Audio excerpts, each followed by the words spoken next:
तो हेलो बच्चों, कैसे हो आप सभी लोग। उम्मीद करता हूं आप सभी अच्छे होंगे और मुझे मालूम था आपको इस सीरीज का बहुत बेसब्री से इंतजार था। तो चलिए बेटा आपका इंतजार खत्म करते हैं और आज समर सीरीज की पहली पहली वीडियो जो कि बेटा कार्बन एंड इट्स कंपाउंड के ऊपर होने वाली है उसको अच्छे से प्रैक्टिस करते हैं। तो बहुत ही बेहतरीन ये सीरीज होने वाली है बेटा। आज की इस वीडियो में कार्बन एंड इट्स कंपाउंड के ताबड़तोड़ क्वेश्चंस प्रैक्टिस करेंगे, जिसके अंदर बेटा देखो MCQ, assertion reason, very short, long और केस स्टडी। जब इतनी सारी बेटा चीजें हम कर लेंगे तो मुझे नहीं लगता है कि इस चैप्टर के अंदर से कहीं भी किसी भी टॉपिक के ऊपर कैसा भी क्वेश्चन आप बोर्ड के अंदर छोड़कर आ सकते हो। तो बिल्कुल बेटा कॉपी और पेन ले लीजिए और ताबड़तोड़ प्रैक्टिस के लिए तैयार हो जाइए। वीडियो थोड़ी लंबी होने वाली है, इसके लिए बेटा थोड़े क्वेश्चंस हम फास्ट करेंगे, बट उसके लिए आपको क्या करना है, इस वीडियो को देखने से पहले बेटा चैप्टर की एक्सप्लेनेशन वाली वीडियो को आप अच्छे से देख लीजिएगा। आपको थ्योरी आनी चाहिए, कॉन्सेप्ट आने चाहिए, तब जाकर बेटा इन क्वेश्चनों की प्रैक्टिस आपको अच्छी लगेगी। तो इसके लिए बेटा आपको करना क्या है, हमारे YouTube चैनल को विजिट करिए और वहां पर कार्बन एंड इट्स कंपाउंड के चैप्टर की एक्सप्लेनेशन वाली वीडियोस हमने डाल रखी हैं वन शॉट के अंदर। आप उस वीडियो को देखिए पहले, तब जाकर आप इस वीडियो के ऊपर आइएगा। तो चलिए बेटा बिना समय बर्बाद करे स्टार्ट करते हैं आज की video carbon and its compound के ऊपर।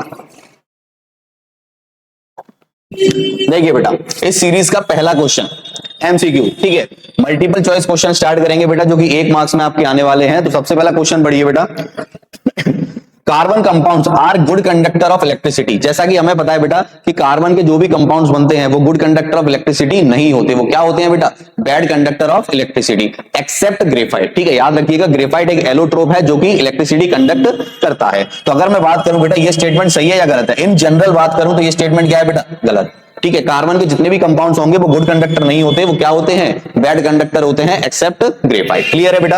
अब बैड कंडक्टर ऑफ इलेक्ट्रिसिटी, बिल्कुल ये सही स्टेटमेंट है बेटा कि बैड कंडक्टर होते हैं। Have strong force of attraction between their molecules, अब ये स्टेटमेंट भी क्या है बेटा, गलत। ठीक है, याद रखिएगा बेटा कि कार्बन कंपाउंड्स के अंदर जो फोर्स ऑफ अट्रैक्शन होता है वो स्ट्रॉन्ग नहीं होता, वो वीक होता है, क्योंकि कोवेलेंट बॉन्ड है। ठीक है, याद रखिएगा अगर आयनिक बॉन्ड बनता जो कि ट्रांसफर ऑफ इलेक्ट्रॉन से बनता है तो वो फोर्स ऑफ अट्रैक्शन क्या होता, मॉलिक्यूल्स के बीच में स्ट्रॉन्ग होता। यहां पर कोवेलेंट बॉन्ड बन रहा है बेटा जो कि क्या होता है, वीक होता है। तो ये स्टेटमेंट क्या हो जाएगा, गलत। Have weak force of attraction between their molecules. ठीक है, तो ये स्टेटमेंट क्या है बेटा, सही। क्वेश्चन पूछ रहा है द करेक्ट स्टेटमेंट्स आर। अब कौन कौन से स्टेटमेंट करेक्ट है बेटा, एक तो सेकंड वाला करेक्ट है और एक फोर्थ वाला। तो ऑप्शन लगा दीजिए बेटा सेकंड एंड फोर्थ। ऑप्शन कौन सा सही हो जाएगा बेटा, सी वाला। क्लियर है, ऑप्शन सी वाला। नेक्स्ट देखिए बेटा triple covalent bond is found in. अब ट्रिपल कोवेलेंट की बात हो रही है बेटा। अब ट्रिपल कोवेलेंट किसके अंदर होता है, एल्काइन कैटेगरी। ठीक है, 3 तरह की हमारी कैटेगरी होती है बेटा, एक तो एल्केन, एल्कीन और एल्काइन। अब ट्रिपल कोवेलेंट बॉन्ड किसमें आता है बेटा, एल्काइन में। किसमें आता है, एल्काइन।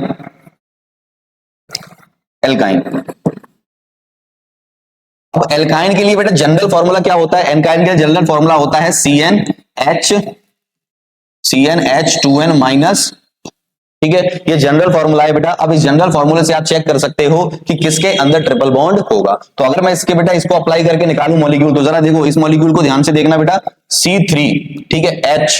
अब 2n कितना हो जाएगा बेटा, 2 3 जा 6 माइनस 2 कितना हो जाएगा बेटा, 4। तो ये स्टेटमेंट क्या है बेटा, सही। ठीक है, इसका मतलब ये हमारा क्या है बेटा, एल्काइन। इसके अंदर क्या होगा, ट्रिपल बॉन्ड होगा। इसका स्ट्रक्चर बना के देख लेते हैं बेटा, 1 2 और 3 कार्बन। ठीक है, हाइड्रोजन कितने हैं बेटा, 4। इस वाले कार्बन के ऊपर हमने 3 हाइड्रोजन लगा दिए, इसकी 4 वैलेंसी पूरी हो गई बेटा। अब जरा देखो इस कार्बन के ऊपर 1 हाइड्रोजन आप इधर लगा दो। अब सबकी 4 वैलेंसी पूरी कर दो। इसकी कितनी बची बेटा, इसकी कितनी बची, 2। एक यहां लगा दो और एक यहां लगा दो। ठीक है, तो ये क्या हो जाएगा बेटा हमारा C3H4, ये हो गया हमारा एल्काइन की कैटेगरी। ठीक है, तो करेक्ट ऑप्शन कौन सा हो जाएगा बेटा, सी वाला। तो इसके अंदर हमारा क्या होगा, ट्रिपल बॉन्ड। ठीक है, नेक्स्ट देखिए बेटा the carbon compounds having CHO functional group. अब CHO फंक्शनल ग्रुप का बेटा किसके लिए यूज किया जाता है, कौन सी फैमिली से बिलोंग करता है, ये एल्डिहाइड से। किससे करता है बेटा, एल्डिहाइड। और एल्डिहाइड के लिए जो हम सफिक्स यूज करते हैं वो क्या करते हैं बेटा, Al। ठीक है, अब जिसके भी लास्ट में Al लगा हो बेटा वो उसका क्या हो जाएगा, फंक्शनल ग्रुप। तो Al किसके अंदर है, ये। तो ऑप्शन ए यहां पर क्या हो जाएगा बेटा, करेक्ट। ठीक है, देखो कितने आसान क्वेश्चन आएंगे बेटा। अगर आपको कॉन्सेप्ट अच्छे से याद है तो कोई भी क्वेश्चन आपको मुश्किल नहीं लगेगा। ठीक है, थोड़ा कॉन्सेप्ट को बिल्ड करिए, इसीलिए कह रहा हूं बार बार कि चैप्टर को आप क्या करिए बेटा, इससे पहले देख लीजिए। नेक्स्ट क्वेश्चन देखो बेटा, carbon has 4 electrons in the outermost shell, which of the statement true for it. ठीक है, कार्बन के लास्ट ऑर्बिट में यानी आउटर मोस्ट शेल में कितने इलेक्ट्रॉन्स होते हैं बेटा, 4। तो उसके लिए कौन सा स्टेटमेंट सही है, जरा देखिए बेटा। Carbon loses 4 electron forming C4 plus cation की। अगर इसमें बोला है बेटा कि कार्बन 4 इलेक्ट्रॉन को लूज कर क्या बना लेता है, C4 प्लस कैटायन बनाता है। तो बिल्कुल गलत स्टेटमेंट है बेटा। क्यों? क्योंकि आपको पता है कि कार्बन के आउटर मोस्ट शेल में 4 इलेक्ट्रॉन है और 4 इलेक्ट्रॉन की वजह से वो क्या करता है, इलेक्ट्रॉन की शेयरिंग करता है, ना कि बेटा ट्रांसफर ऑफ इलेक्ट्रॉन। ठीक है, तो ये जो बेटा कैटायंस और एनायंस फॉर्म होते हैं वो ट्रांसफर ऑफ इलेक्ट्रॉन से होते हैं बेटा। तो ये स्टेटमेंट गलत। अब यहां पर भी देखो, carbon gain 4 electron forming C4 negative anion. तो कार्बन जब बेटा लूज नहीं करता तो गेन भी नहीं करता। ठीक है, क्योंकि यहां पर ट्रांसफर ऑफ इलेक्ट्रॉन नहीं होगा। थर्ड ऑप्शन देखिए बेटा, carbon lose 2 electrons and gain. देखो यहां पर लूज और गेन की बात हो रही है, जो कि कार्बन करता ही नहीं है, तो ये स्टेटमेंट भी क्या हो जाएगा बेटा, गलत। चौथा ऑप्शन देखिए बेटा, carbon share its 4 valence electron with other atom of carbon with atom of other elements. तो ये स्टेटमेंट क्या है बेटा, सही है कि कार्बन जो है अदर एलिमेंट्स के साथ अपने इलेक्ट्रॉन्स को क्या करता है, शेयर करता है। तो ये स्टेटमेंट क्या हो जाएगा, सही। तो ऑप्शन डी यहां पर बेटा करेक्ट हो जाएगा। क्लियर है। नेक्स्ट देखिए बेटा, what is true about covalent bond. Covalent bond के लिए कौन सा स्टेटमेंट यहां पर सही है। पहला पढ़ते हैं, bonds are formed by the sharing of an electron pair between two atoms. दो एटम्स के बीच में इलेक्ट्रॉन की शेयरिंग जो होती है उससे हमारा क्या बनता है बेटा, कोवेलेंट बॉन्ड। तो बिल्कुल सही स्टेटमेंट है बेटा, पहला वाला स्टेटमेंट क्या है, सही। सेकंड देखते हैं बेटा, covalent compounds have low melting and boiling point due to presence of covalent bond. तो देखो अभी इससे पहले वाले क्वेश्चनों में जस्ट हमने क्या बात करी थी बेटा, कि कोवेलेंट कंपाउंड जो होता है यानी कोवेलेंट मॉलिक्यूल जो होते हैं बेटा, उनके बीच में फोर्स ऑफ अट्रैक्शन कैसा होता है, वीक होता है। और वीक फोर्स ऑफ अट्रैक्शन है, उनको ब्रेक करना आसान होगा, और ब्रेक करना आसान होगा इसका मतलब उसका बॉइलिंग और मेल्टिंग पॉइंट दोनों क्या हो जाएंगे बेटा, लो हो जाएंगे। तो ये स्टेटमेंट भी क्या हो जाएगा बेटा, करेक्ट हो जाएगा। ये स्टेटमेंट भी क्या हो जाएगा, correct. Bonds formed by the transfer of electrons between atoms. अब देखो कोवेलेंट बॉन्ड में बेटा क्या होती है, शेयरिंग ऑफ इलेक्ट्रॉन होता है, ना कि ट्रांसफर। तो ये स्टेटमेंट गलत। Covalent bounded molecules have strong intermolecular forces. अभी पढ़ा बेटा कोवेलेंट बॉन्ड के अंदर कैसा इंटरमॉलिक्यूलर फोर्स कैसा होता है बेटा, वीक होता है, ना कि स्ट्रॉन्ग होता है। तो ये स्टेटमेंट भी गलत। तो करेक्ट स्टेटमेंट कौन से हो गए बेटा, फर्स्ट और सेकंड। ऑप्शन लगा दीजिए ए, फर्स्ट और सेकंड। क्लियर है बेटा। नेक्स्ट देखिए, covalent bond in hexane with molecular C6H14 is. अब इसमें बोला है बेटा, ये आपको एक मॉलिक्यूल दे रखा है C6H14, इसके अंदर हमारे कोवेलेंट बॉन्ड कितने होंगे। ठीक है, अब सबसे पहले क्या करो, इसका स्ट्रक्चर बना लो। कार्बन कितने हैं बेटा, 6, 1 2 3 4 5 6। इसके अंदर बेटा हाइड्रोजन कितने हैं, 14। तो 1 2 3 4 5 6 7 8 9 10 11 12 13 और 14। तो 14 हमने क्या ऐड कर दिया बेटा इसके अंदर, हाइड्रोजन। कि हमने 14 हाइड्रोजन ऐड कर दिया। अब इसमें बोला है बेटा कि बताइए नंबर ऑफ कोवेलेंट बॉन्ड कौन से हैं। तो गिन लीजिए बेटा, 1 2 3 4 5 6 7 8 9 10 11 12 13 14 15 16 17 18 19। तो टोटल मिलाकर बेटा हमारे कितने कोवेलेंट बॉन्ड है, 19 कोवेलेंट बॉन्ड है। कितने हैं बेटा, 19 कोवेलेंट बॉन्ड। क्योंकि कार्बन और हाइड्रोजन के बीच में शेयरिंग होती है, और शेयरिंग होगी तो बेटा कौन सा बॉन्ड फॉर्म होगा, कोवेलेंट बॉन्ड। तो यहां पर टोटल मिलाकर C6H14 के अंदर 19 कोवेलेंट बॉन्ड हो गए। क्लियर है बेटा। नेक्स्ट देखिए, find the molecular formula of cycloalkane. अब जरा देखो बेटा, यहां पर साइक्लोएल्केन की बात करी गई है। अब साइक्लोएल्केन के लिए जनरल फॉर्मूला क्या होता है हमारा, CnH2n। अब ये फॉर्मूला जिसमें भी एप्लीकेबल हो जाए बेटा, वही इसका क्या होगा, आंसर। अब CnH2n लगा के देख लीजिए बेटा। अब यहां पर पहले को देखो जरा, पहला ही बन रहा है बेटा, देखो C5H2 into 5। तो क्या बन जाएगा बेटा, C5H। तो ये हमारा क्या बन जाएगा, साइक्लोएल्केन। तो क्या बन जाएगा बेटा हमारा, साइक्लोएल्केन। क्लियर है। तो यहां से करेक्ट ऑप्शन कौन सा हो गया, C5H10। नेक्स्ट देखिए बेटा, which of the following is the first member of double and triple bond unsaturated compound respectively. इस वर्ड पे फोकस करिएगा बेटा, रेस्पेक्टिवली पूछा है। ठीक है, यानी पहले आपको डबल बॉन्ड बताना है, फिर क्या बताना है बेटा, ट्रिपल बॉन्ड। तो यहां पर देखो बेटा, अब डबल बॉन्ड के लिए अगर हम बात करें, डबल बॉन्ड किसके अंदर होता है, एल्कीन के अंदर, और ट्रिपल बॉन्ड किसके अंदर होता है बेटा, एल्काइन के अंदर। ठीक है, डबल बॉन्ड एल्कीन और ट्रिपल बॉन्ड बेटा एल्काइन के अंदर। ठीक है, और अगर एल्कीन के अगर हम जनरल फॉर्मूले की बात करें तो ये क्या होता है बेटा, CnH2n। और एल्काइन की बात करें तो बेटा CnH2n माइनस। ठीक है, अब बेटा जिसमें भी एप्लीकेबल हो जाए ये दोनों फॉर्मूले आप लगा दीजिए। तो देखो बेटा, CnH2n से पहले देख लो, CnH2n एक तो ये हो रहा है, ठीक है, C2H4, और दूसरा बेटा CnH2n, इसमें एक बार लगा के देखो, C3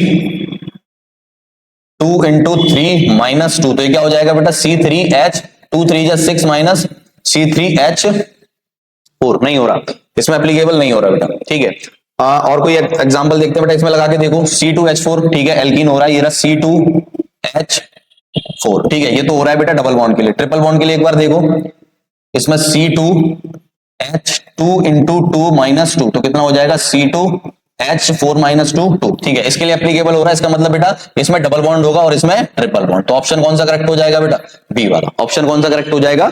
बी वाला। क्लियर है? इस तरीके से बेटा देखो जनरल फॉर्मूले याद होने चाहिए। अगर जनरल फॉर्मूले याद नहीं है, ये जनरल फॉर्मूले अगर याद नहीं है तो आप बेटा आपको मुश्किल हो जाएगी ऐसे इस तरह के क्वेश्चन करने में। तो आप जनरल फॉर्मूला को पहले याद करिए, ठीक है, डायरेक्ट आप अटेम्प्ट कर सकते हो। और दूसरा मेथड देखो, दूसरा मेथड भी अगर आप चेक करोगे तो आपको इनके स्ट्रक्चर बना के देखने पड़ेंगे बेटा, जो कि एक लेंथी प्रोसेस हो जाएगा। तो स्ट्रक्चर बनाने से बढ़िया आप जनरल फॉर्मूले याद कर।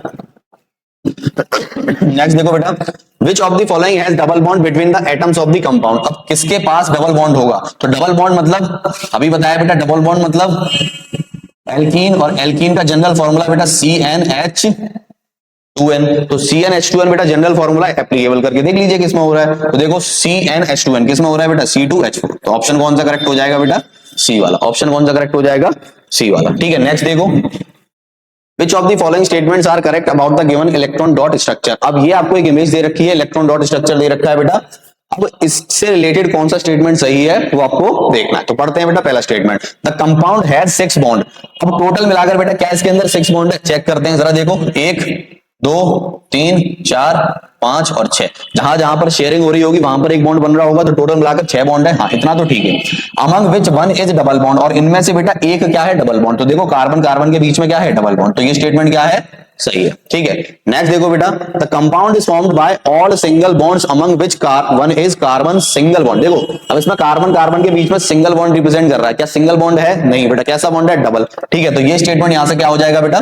गलत हो जाएगा। ठीक है, नेक्स्ट देखो, the electrons in every shell of the atoms are shown in the structure. क्या बेटा इस स्ट्रक्चर के अंदर एटम के सारे शेल्स के अंदर जो इलेक्ट्रॉन प्रेजेंट होते हैं वो सभी शो कराए जाते हैं क्या? तो नहीं। आंसर इसका क्या होगा बेटा? नहीं। जब भी आप इलेक्ट्रॉन डॉट स्ट्रक्चर बनाओगे तो एटम के सिर्फ लास्ट ऑर्बिट में जो इलेक्ट्रॉन्स होते हैं बेटा सिर्फ उन्हीं को शो कराया जाता है। ठीक है, तो इसको हम लुईस डॉट स्ट्रक्चर या फिर इलेक्ट्रॉन डॉट स्ट्रक्चर कहते हैं। इसमें सिर्फ आउटर मोस्ट शेल के अंदर जो इलेक्ट्रॉन प्रेजेंट हैं उन्हीं को हम शो कराते हैं। तो ये स्टेटमेंट भी क्या हो जाएगा बेटा? गलत। ठीक है, नेक्स्ट देखो, overlap parts are showing shared pair of electron. जो पार्ट बेटा ओवरलैप कर रहा है, यानी ये वाला, ये पार्ट जो ओवरलैपिंग हो रही है, ये किसको रिप्रेजेंट कर रहा है? कि यहां पर इलेक्ट्रॉन क्या हो रहे हैं? शेयर हो रहे हैं। ठीक है, तो ये स्टेटमेंट क्या है बेटा? बिल्कुल सही। अब करेक्ट स्टेटमेंट कौन सा हो गया? पहला और चौथा। तो करेक्ट आंसर कौन सा हो जाएगा बेटा? Option B. Option B. Clear है बेटा? नेक्स्ट देखिए, नेक्स्ट अगर बात करें, arrange these hydrocarbon in ascending order according to the melting point. ठीक है, अब इनके मेल्टिंग पॉइंट के हिसाब से बेटा इनको इंक्रीजिंग ऑर्डर में क्या करना है? अरेंज करना है। अब सबसे पहली चीज बेटा, अब यहां पर इनका मेल्टिंग पॉइंट किस पे डिपेंड करेगा? सबसे पहले तो वो आपको पता होना चाहिए। ठीक है, अब यहां पर देखो, यहां पर कार्बन कितने हैं? 3, यहां पर कार्बन 4, कार्बन 5, कार्बन 6। ठीक है, इसका मतलब ये जो बेटा मॉलिक्यूल है इंक्रीजिंग ऑर्डर में क्या होता जा रहा है? बड़ा होता जा रहा है। ठीक है, इसका मतलब इसके अंदर नंबर ऑफ कार्बन और हाइड्रोजन की संख्या बढ़ती जा रही है। और जब नंबर ऑफ कार्बन और नंबर ऑफ हाइड्रोजन इंक्रीज हो जाएंगे बेटा तो नंबर ऑफ बॉन्ड भी इंक्रीज हो जाएंगे, और नंबर ऑफ बॉन्ड्स इंक्रीज हो गए तो उनको तोड़ना क्या हो जाएगा? और ज्यादा समय लेगा और मुश्किल हो जाएगा। इसका मतलब उनका मेल्टिंग पॉइंट क्या हो जाएगा बेटा? हाई हो जाएगा। तो नंबर ऑफ कार्बन और नंबर ऑफ हाइड्रोजन के बढ़ने से बेटा मेल्टिंग पॉइंट क्या हो जाता है? इंक्रीज हो जाता है। तो अब मुझे बताओ बेटा कि इंक्रीजिंग ऑर्डर में यानी असेंडिंग ऑर्डर में कैसे लगाओगे? जिसमें सबसे कम नंबर ऑफ कार्बन होंगे उसका मेल्टिंग पॉइंट सबसे कम, जिसमें नंबर ऑफ कार्बन सबसे ज्यादा होंगे उसका मेल्टिंग पॉइंट सबसे ज्यादा। तो यहां पर देख लो बेटा, इसके अंदर सबसे कम है तो सबसे पहला कौन सा हो जाएगा? पी। फिर उसके बाद कौन सा है बेटा? देखो इसके अंदर कार्बन 4 है तो उसके बाद क्यू, इसके बाद 5 है आर, इसके बाद 6 है एस। ठीक है, तो ये हमने लगा दिया बेटा। इसका मेल्टिंग पॉइंट लो होगा, लो मेल्टिंग पॉइंट, और इसका मेल्टिंग पॉइंट बेटा क्या होगा? High, high melting point. तो बेटा इंक्रीजिंग ऑर्डर में लगा दिया। आप करेक्ट आप ऑप्शन देख लो कौन सा है? P Q R S, P Q R S, option A. ठीक है, याद रखिएगा बेटा। नेक्स्ट देखिए, which of the following statements are correct about the ethanoic acid. अब इथेनॉइक एसिड के लिए कौन सा स्टेटमेंट सही है? अब देखो जरा बेटा, इथेनॉइक एसिड का फॉर्मूला क्या होता है? CH3COOH, जो कि बेटा हमारा कार्बोक्सिलिक एसिड फैमिली से बिलोंग करता है। ठीक है, अब सबसे पहली चीज, it is a weak acid. अब इथेनॉइक एसिड यानी बेटा इथेनॉइक एसिड जो है वो क्या होता है? एक वीक एसिड होता है। बिल्कुल। अब वीक एसिड क्यों है? उसका रीजन है बेटा, सबसे पहली चीज इथेनॉइक एसिड जो है ना बेटा एक ऑर्गेनिक एसिड होता है। कैसा होता है? ऑर्गेनिक एसिड, और ऑर्गेनिक एसिड होने के कारण ये क्या करेगा बेटा, पानी के अंदर अपने आयंस को बहुत कम मात्रा में डिसोशिएट करेगा, ठीक है, यानी कंप्लीट तरीके से पानी के अंदर डिसॉल्व नहीं होगा, और कंप्लीट तरीके से डिसॉल्व नहीं होगा तो बेटा H प्लस आयन कम बनेंगे, जाहिर सी बात है, और जिसमें H प्लस आयन कम बनेंगे उसका एसिड की नेचर भी क्या हो जाएगा, वीक हो जाएगा, उसको हम क्या बोलेंगे बेटा, वीक एसिड बोलेंगे। तो यहां पर इथेनोइक एसिड जो है हमारा क्या होता है, वीक एसिड। तो ये स्टेटमेंट क्या है, सही है। नेक्स्ट देखो, when it freeze it is called glacial acetic acid. जब बेटा इसको हम फ्रीज कर देते हैं बिल्कुल, यानी टेम्परेचर इसका कम कर दें, तो ये किसमें बदल जाता है, ग्लेशियल एसिटिक एसिड। अब ग्लेशियल का मतलब क्या, ग्लेशियल का मतलब होता है बेटा आइस लाइक, कैसा होता है, आइस लाइक, थोड़ा सा मतलब बर्फीला टाइप का बन जाएगा। अब कितने टेम्परेचर पर बनता है बेटा, ये बनता है लगभग 16.6 डिग्री सेल्सियस पर। कितने पर बनेगा, 16.6 डिग्री सेल्सियस। तो ये स्टेटमेंट भी क्या है बेटा, करेक्ट है, ठीक है। It is a mineral acid. अब देखो अभी मैंने बताया बेटा कि इथेनोइक एसिड क्या होता है, ऑर्गेनिक एसिड होता है, ना कि मिनरल एसिड। तो ये स्टेटमेंट क्या हो जाएगा, गलत, ठीक है। Next, 5 to 8% of ethanoic acid in water is called vinegar. ये स्टेटमेंट बिल्कुल सही है बेटा। जब आप वाटर के अंदर 5 से 8% इथेनोइक एसिड मिला देते हो, यानी एसिटिक एसिड, सेम है बेटा, acetic acid ethanoic acid same है, ठीक है। तो अगर आप इथेनोइक एसिड को पानी के अंदर 5 से 8% मिला देते हो तो वो किसमें कन्वर्ट हो जाता है बेटा, विनेगर में, उसको हम क्या बोलते हैं, विनेगर, ठीक है। तो ये स्टेटमेंट भी करेक्ट। लास्ट देखिए, it has functional group with formula CO। अब देखो यहां पर CO ये किसके लिए होता है बेटा, कीटोन के लिए होता है। किसके लिए होता है, कीटोन के लिए। लेकिन इसके अंदर ये कौन सी फैमिली से बिलोंग कर रहा है, ओइक एसिड लगाया ना लास्ट में, ओइक एसिड, और देखो यहां पर क्या लगा है, COOH, ठीक है। फंक्शनल ग्रुप कौन सा हो गया, कार्बोक्सिलिक एसिड, ना कि कीटोन। तो ये स्टेटमेंट क्या हो जाएगा, गलत। अब इसमें करेक्ट स्टेटमेंट देख लो बेटा कौन कौन सा है। एक तो पहला है, दूसरा है और चौथा है। तो पहला, दूसरा और चौथा, option C, option C, clear है बेटा। नेक्स्ट देखिए, carbon exist in the atmosphere in the form of. अब कार्बन जो है बेटा एटमॉस्फेयर के अंदर किसकी फॉर्म में पाया जाता है, सिंपल आंसर क्या होगा बेटा, कार्बन डाइऑक्साइड, जो कि पूरे एटमॉस्फेयर में कितना होता है, 0.04%, ठीक है। तो कार्बन डाइऑक्साइड की फॉर्म में जो है बेटा हमारा कार्बन पाया जाता है एटमॉस्फेयर के अंदर, ठीक है। नेक्स्ट देखिए, the electron dot structure of chlorine is. अब यहां पर पूछा है बेटा क्लोरीन का इलेक्ट्रॉन डॉट स्ट्रक्चर कौन सा है। अब आपको चारों बनाकर नहीं देखने हैं, ठीक है, जरा आप ऑप्शंस को ध्यान से देखोगे बेटा तो आपको पता लग जाएगा। सबसे पहली चीज, क्लोरीन का एटॉमिक नंबर कितना होता है बेटा, क्लोरीन का एटॉमिक नंबर कितना होता है, 17। इसकी इलेक्ट्रॉनिक कॉन्फ़िगरेशन करूंगा तो क्या हो जाएगा, 2,8,7। कितना हो जाएगा बेटा, 2,8,7। इसका मतलब इसको कितने इलेक्ट्रॉन की जरूरत है स्टेबल होने के लिए, एक इलेक्ट्रॉन की। तो मतलब ये एक इलेक्ट्रॉन की क्या करेगा, शेयरिंग करेगा। सबसे पहली चीज, एक इलेक्ट्रॉन की क्या करेगा, शेयरिंग करेगा कार्बन के साथ, ठीक है। अब एक कार्बन के साथ या फिर अदर अपने ही सेम एटम के साथ, तो अगर एक इलेक्ट्रॉन की शेयरिंग करेगा बेटा तो बॉन्ड कैसा बनेगा इसके बीच में, सिंगल बॉन्ड। कैसा बनेगा, सिंगल बॉन्ड, यानी डबल बॉन्ड नहीं बनेगा, ट्रिपल बॉन्ड नहीं बनेगा, क्या बनेगा, सिंगल बॉन्ड। तो अब जरा देखो बेटा, इसके अंदर डबल बॉन्ड बन रहा है, ऑप्शन गलत। इसके अंदर ट्रिपल बॉन्ड बन रहा है, ऑप्शन गलत। इसके अंदर डबल बॉन्ड बन रहा है, ऑप्शन गलत। क्लियर है, सिंगल बॉन्ड बन रहा है बेटा, ये करेक्ट स्टेटमेंट, करेक्ट वो हो जाएगा ऑप्शन। तो ऑप्शन सी हमारा क्या हो गया, करेक्ट, ठीक है। तो क्लोरीन और क्लोरीन आपस में अपना एक एक इलेक्ट्रॉन क्या कर रहे हैं बेटा, शेयर कर रहे हैं। तो एक क्लोरीन के पास 7 इलेक्ट्रॉन आउटर मोस्ट शेल में, दूसरे क्लोरीन के पास भी 7 इलेक्ट्रॉन, और दोनों को एक एक चाहिए बेटा, दोनों ने एक एक क्या कर लिया, शेयरिंग कर लिया। तो वहां पर क्या बन गया बेटा, Cl2। क्लियर। नेक्स्ट देखिए बेटा, which of the following property refers to the self combination of atoms of the same element to form long chain. अब इसमें बोला बेटा वो कौन सी प्रॉपर्टी है कार्बन की जो क्या करती है, एक लंबी चेन फॉर्म करती है, ठीक है। एक लंबी चेन फॉर्म करती है बेटा किससे, सेल्फ कॉम्बिनेशन ऑफ एटम्स, यानी अपने ही एटम से जुड़कर। तो सेल्फ लिंकिंग प्रॉपर्टी कौन सी थी बेटा, कैटिनेशन। कौन सी थी हमारी, कैटिनेशन। तो ऑप्शन कौन सा हो जाएगा बेटा, कैटिनेशन। तो कैटिनेशन क्या होता है, कार्बन जब अपने ही जैसे सेम एटम्स के साथ मिलकर एक लंबी चेन को फॉर्म कर लेता है, उसको उस प्रॉपर्टी को हम क्या बोलते हैं बेटा, कैटिनेशन, ठीक है। तो करेक्ट आंसर क्या हो जाएगा, कैटिनेशन। नेक्स्ट देखो बेटा, identify the unsaturated compound from the following. अब सबसे पहली चीज क्या बोला है बेटा, अनसैचुरेटेड। अनसैचुरेटेड मतलब एल्कीन या फिर एल्काइन। अब एल्केन की बात नहीं होगी बेटा, एल्कीन या फिर एल्काइन। अब देखो बेटा इसके पीछे क्या लगा है, एन, इसका मतलब कौन सी फैमिली से है, एल्केन, तो ये तो नहीं होगा, ठीक है। इन का मतलब एल्कीन, एल्कीन फैमिली से है, इसका मतलब ये क्या होगा, एक अनसैचुरेटेड कंपाउंड। लास्ट में आ रहा है बेटा आइन, आइन मतलब एल्काइन फैमिली से बिलोंग कर रहा है, तो ये भी क्या होगा, अनसैचुरेटेड कंपाउंड। लास्ट में एन आ रहा है तो एल्केन की फैमिली से है, तो ये नहीं होगा, ठीक है, ये भी नहीं होगा। कौन सा होगा बेटा, सेकंड और third option, second and third, option D हमारा क्या हो जाएगा बेटा, क्लियर है, सेकंड एंड थर्ड। नेक्स्ट देखो बेटा, Which among the following contains a double bond। अब डबल बॉन्ड इनमें से किसमें से, फिर से मैंने बोला बेटा डबल बॉन्ड मतलब एल्कीन, एल्कीन का जनरल फॉर्मूला क्या होता है बेटा, CnH2n, ठीक है। अब देखो इसमें, अच्छा इसमें देखो मॉलिक्यूल बना के देखना पड़ेगा, इससे निकाल नहीं पाओगे, चलो कोई नहीं। अब इसमें देखो बेटा, इसमें मॉलिक्यूल बना के देखना पड़ेगा। हाइड्रोजन के पास कितने इलेक्ट्रॉन्स होते हैं? एक, तो एक ही इलेक्ट्रॉन की शेयरिंग करेगा, एक इलेक्ट्रॉन की शेयरिंग करेगा तो सिंगल बॉन्ड, तो इसमें तो डबल बॉन्ड नहीं हो सकता। नाइट्रोजन के क्या करता है बेटा? नाइट्रोजन ट्रिपल बॉन्ड फॉर्म करता है, ये भी नहीं होगा। नन ऑफ दीज आंसर होगा नहीं। एक बार देख लेते हैं कार्बन डाइऑक्साइड। अब कार्बन डाइऑक्साइड को जरा देखो बेटा, कार्बन, ठीक है, ऑक्सीजन एक घेरा और ऑक्सीजन एक घेरा, ठीक है। अब कार्बन की कितनी वैलेंसी होती है बेटा? 4। अब 4, 2 ऑक्सीजन इससे पूरी करेगा, 2 ऑक्सीजन इससे पूरी करेगा, ठीक है। तो ये हमारा क्या बन जाएगा बेटा? Carbon dioxide. और इस ऑक्सीजन के पास बेटा हमारे क्या बनेंगे? 2 लोन पेयर बन जाएंगे, ठीक है। तो यहां पर हमारे क्या बन गया? ऑक्सीजन के पास 2 लोन पेयर। इसका मतलब कि कार्बन डाइऑक्साइड के अंदर बेटा डबल बॉन्ड है, ठीक है। तो कौन सा ऑप्शन हो जाएगा बेटा? ऑप्शन, ठीक है। नाइट्रोजन बेटा ट्रिपल बॉन्ड बनाता है, याद रखिएगा, नाइट्रोजन ट्रिपल बॉन्ड बनाता है इस तरीके से, हाइड्रोजन सिंगल बॉन्ड बनाएगा इस तरीके से, ठीक है।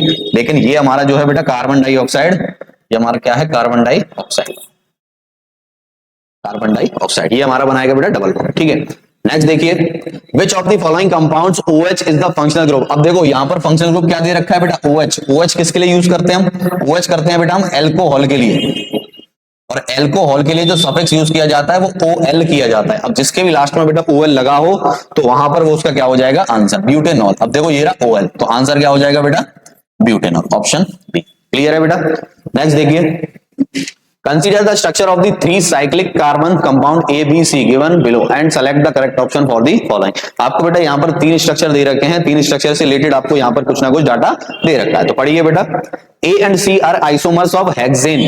A और C किसके आइसोमर है बेटा? हेक्सेन के। हेक्सेन, फोकस करिएगा बेटा, हेक्सेन। हेक्सेन मतलब एल्केन, एल्केन, एल्केन मतलब सिंगल बॉन्ड, एल्केन मतलब सिंगल बॉन्ड, ठीक है। इसके अंदर तो सिंगल बॉन्ड है बेटा सारे, क्या इसके अंदर है? नहीं। ये देखो ये डबल लाइन बेटा डबल बॉन्ड को रिप्रेजेंट कर रही है, इसका मतलब कि A और C दोनों बेटा हेक्सेन के आइसोमर तो नहीं है, ठीक है। एंड B इज बेंजीन, चलो B तो हमारा बेंजीन है, इतना ठीक है, लेकिन बेटा A और ये C वाला जो है वो हेक्सेन का आइसोमर नहीं है, तो ये स्टेटमेंट क्या हो जाएगा? गलत। ये ऑप्शन क्या हो जाएगा बेटा? गलत, ठीक है।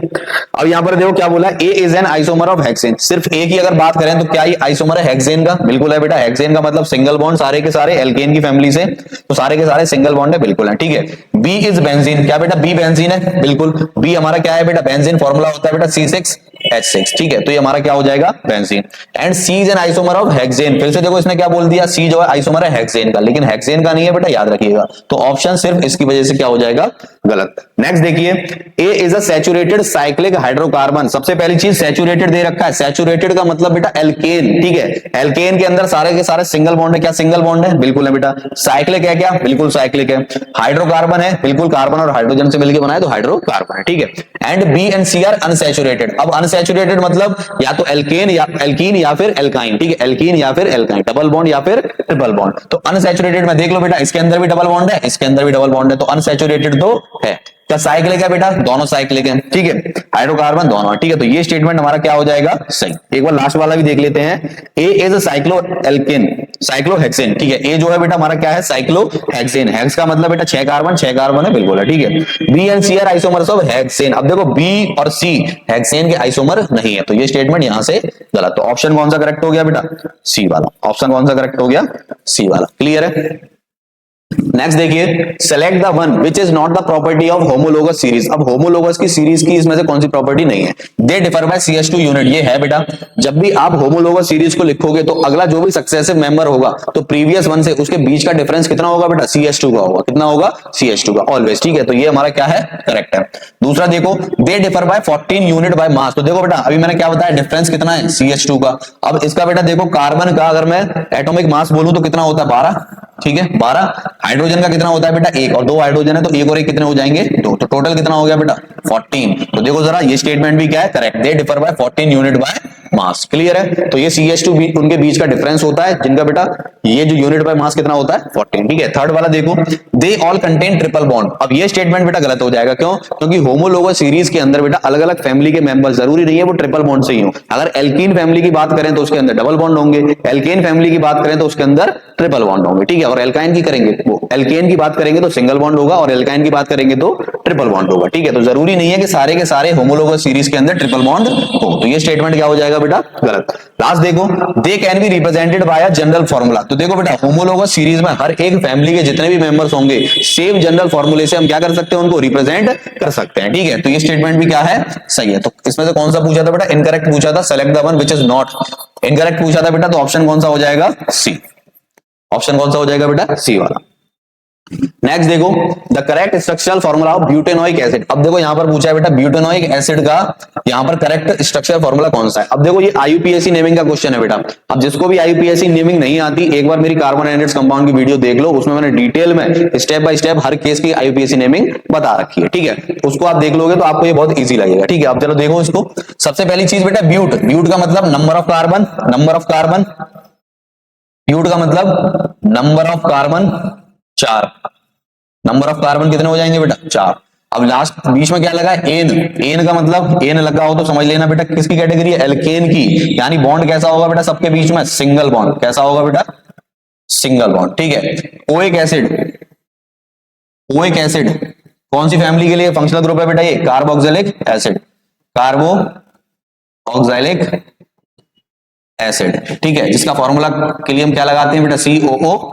क्या लगाते हैं लास्ट में, COOH। ठीक है, अब जरा ढूंढ लो बेटा ये सारी की सारी किसके अंदर है, वो देख लो। 1 2 3 4, 4 कार्बन है। ठीक है, लेकिन इसके बीच में बेटा देखो डबल बॉन्ड है, गलत। इसके अंदर देखो बेटा 4 कार्बन है, सिंगल बॉन्ड है। ठीक है, लेकिन इसमें देखो फंक्शनल ग्रुप क्या लग रहा है, एल्कोहल OH, गलत।